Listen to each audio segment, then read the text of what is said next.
chegou no final dos anos 70, entre final de 79 para 80, o skate estava numa decadência total. Existia naquela época uma moda de patins e praticamente todos os investidores do skate passaram a investir em patins, e aí o pouco que tinha de skate no Brasil praticamente parou.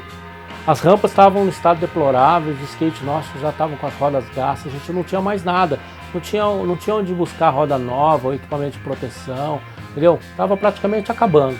A gente sonhava em ter um bowl, claro. Andava lá, via as revistas, sempre com delay de 6 meses.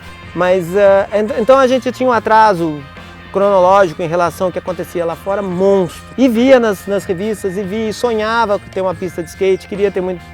E na época o presidente era o senhor Aurélio. E ele sempre foi muito duro com a gente em relação à pista de skate. Ele achava que era uma bobagem, que era uma coisa de criança, e era um investimento muito grande para o clube fazer. E aí, uma dessas vezes que a gente estava andando de tarde, o presidente passou, e aí eu parei para conversar com o presidente para reclamar da pista que estava muito ruim, que a gente tinha dado as rampas, que estava precisando reformar. E o Júnior falou para ele, poxa, o clube podia fazer uma pista de concreto para a gente. Aí o presidente falou, bom, pista de concreto, se vocês fizerem um projeto, correr atrás de um orçamento, a gente pode até pensar, a gente leva essa ideia para o conselho. Sentamos no conselho, uma reunião de conselho especial, viemos ver aquela molecada toda, eu me lembro, o Júnior, o Índio, o Petrônio, o Cali, eu pequenininho, o Guilherme Calil, viemos a uma reunião do conselho para poder tentar pleitear a nossa pista. E foi de plano, o presidente já levantou e disse, olha, o caso é o seguinte, o clube não tem verba para fazer a pista dos meninos e não vai ser possível.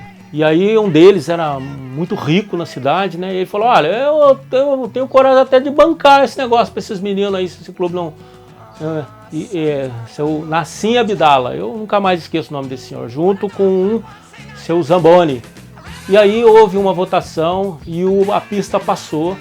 E aí o clube se viu numa... E aí, como é que eu faço? Desmoralizou completamente aquela presidente, desmoralizou completamente os argumentos dele. E nesse dia a pista foi aprovada. Mal sabiam que a gente ia trazer tanto dinheiro para esse clube depois, essa mesma pista ia pagar a conta de muita coisa dentro desse clube. Aí o que a gente fazia? Pô, que tamanho que vai ser o bowl? Putz, não sei, como que a gente vai fazer isso? Não tem desenho, não tem nada. Aí comecei a pegar as revistas, a gente tinha foto da revista, por exemplo, tem essa pista aqui. Então eu vi o Canyon, tinha uma foto até ali tem um quebrado, uma emenda, dali saiu uma foto do cara de lá. Aí a gente sabia, bom, azulejo é 15 centímetros, cara. Aí começou a contar quantos azulejos tem. Meu, aqui o diâmetro é esse, ó. Eu contei lá na pista de Del Mar, que era que a gente se espelhava. Meu, são tantos azulejos, a pista é 9 metros mais ou menos. E a altura? Putz, pegava uma foto assim que o cara tirou de baixo, põe o skate assim, vai fazendo escala, meu, é 3 metros mais ou menos, né, a altura. O raio é mais ou menos esse. Aí a gente começou a compor esse desenho aqui. Ele veio através de vários estudos, rabisco de revista. O Júnior, o Índio e o pessoal de Guará foram lá para andar. Em 1981, lá na pista da Wave Cat em São Bernardo. E nessa ocasião, eles acabaram comentando que iam fazer uma pista em Guaratinguetá. E o Júnior tinha um esboço na mochila dele e quando ele abriu o esboço, aquele papel com a planta do que seria, pô, a gente não acreditou, porque era um bowl assim da época que a gente sonhava em ter, que era um K-hole, né? Era um bowl redondo com um canyon. A pista foi feita, sei lá, em 6 meses, a gente vinha, olhava o buraco, era um barato, a gente comprava garrafão de vinho e falava para os caras assim, olha, cara, é o seguinte, precisa quebrar ali que não tá ficando bom. No começo eles brigavam com a gente. Eu lembro que o chefe da obra era um senhor chamado Senhor Vicente. E ele ficava bravo que a gente chegava e queria que o cimento ficasse perfeito, aquela coisa, sem ondulação e tal. Era a primeira pista de skate, uma pista de skate hoje é difícil de ser feita, imagina com os recursos que tinham na época. Aí a gente começou a trazer garrafão de vinho, Coca-Cola, refrigerante, popopó, os caras falavam pra gente, opa, o que tem que arrumar hoje? E a pista ficou perfeita. E aí saiu esse bowl. Esse bowl eu fiz um desenho, o fundo dele inicialmente era um fundo parabólico, não era um fundo redondo. Isso não deu certo, a gente não conseguiu reproduzir o que eu tinha feito no desenho para cá, porque o pedreiro, que era o Vicente aqui, não conseguiu acertar o raio. A gente falou, tá bom, então vamos mudar, vamos fazer um raio de 2,70 e 30 centímetros de vertical, que foi o que a gente acabou construindo.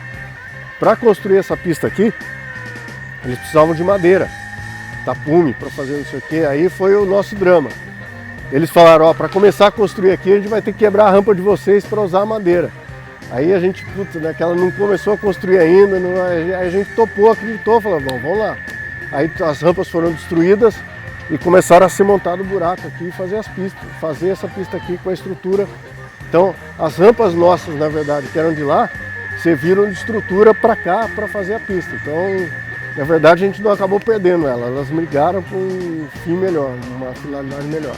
E aí a gente sempre se conversava, perguntava como é que estava indo o andamento da construção, tal, até que o pessoal em 81 fez a inauguração aqui e a gente acabou vindo em peso e era tudo realidade, tudo aquilo que a gente sonhava.